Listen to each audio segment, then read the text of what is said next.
And number three, you need to know your purpose. Your personal identity is who you are. Your purpose is why you are, why we are here. And God has put us on this earth to expand his kingdom. And we need to begin talking about who we are. We need to begin acknowledging that we have purpose. You might say, I don't know what my purpose is completely. Well, all of us have multiple purposes or multiple things that God has put us in the earth to fulfill. But you need to believe that you're a person with purpose or intention, that God has intentional fruit for you, specific things he's designed you to produce. I remember the first time that I was asked to stand up and to share with a group of people. This was just something that came along. I had recently been through a difficult circumstance. I'd lost my brother in an accident, and I really committed my life to Christ and had begun to witness to some of my friends in school. And well, this youth group pastor from another church had heard about some of the things that had happened in my life, and they invited me to come and to speak to their youth group. And I'd never been trained in public speaking. I'd never really had anybody ask me to formally present anything. But I'll never forget the first time I stood up at 16 years old and just shared the testimony of what God had done in my life and just began to talk. As soon as I began to talk in front of people about God, it was like the easiest thing in the world. And although I had things that I intended to say, I didn't have to refer to notes. It just flowed out of me. You know, most people, when they stand up to speak before people, they have a certain amount of nervousness or anxiety, and that is normal even for people that are gifted to speak. I don't know. For me, it just didn't happen.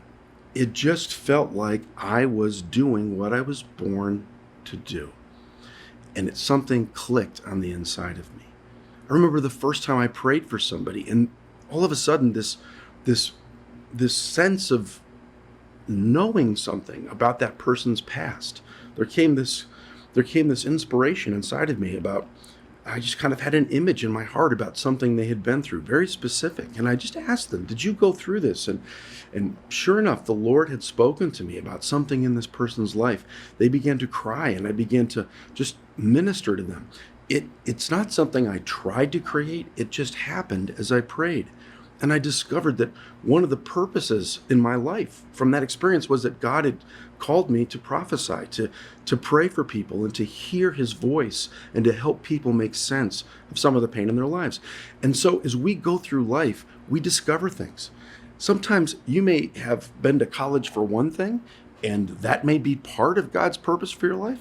But a lot of times you end up doing something that you never intended to do. And when you do that thing, it feels more authentic to you than all of the other studies and all the other preparation that you had made in the area you thought was supposed to be your purpose.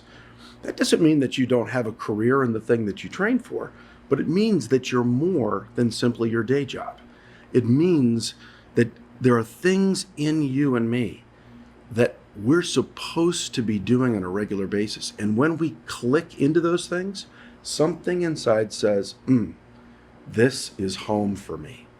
I feel like I'm doing something that I was supposed to do. Now, I want you to think back in your life on experiences, and don't even make them hyper spiritual. Just think about moments when you were doing something and it just sort of clicked. Not only were you good at it, but it felt authentic. It felt like home for you. It may have been the first time. Do you remember the story of the sword and the stone of Camelot and King Arthur? Well, there was this legend that the true king of England would arise when the person who was the king would pull the sword from the stone. And there was this sword that was set in the stone, and people tried, and people came from all over the kingdom with strength, and they had developed themselves, and they were famous for their feats of strength, and they would try to pull the sword from the stone. No one could do it. And one day, this gangly preteen boy is walking through town, and he's pushed around by everybody, and somebody knocks him into the stone, and he grabs the sword to stabilize himself, and the sword slips out of the stone. And in that moment, he And everybody watching knew that this gangly boy that nobody thought was good for anything, this boy who lived in poverty, was actually the king. That there was royal blood in him, that there was a destiny to him. And it was only revealed by accident.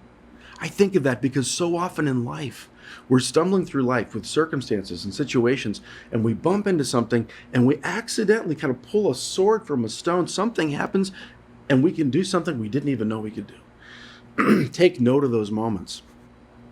Take note of the moments when something you're doing clicks with something inside that feels like home.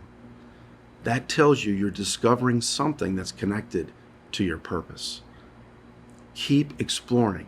You'll find the purpose of God in your life.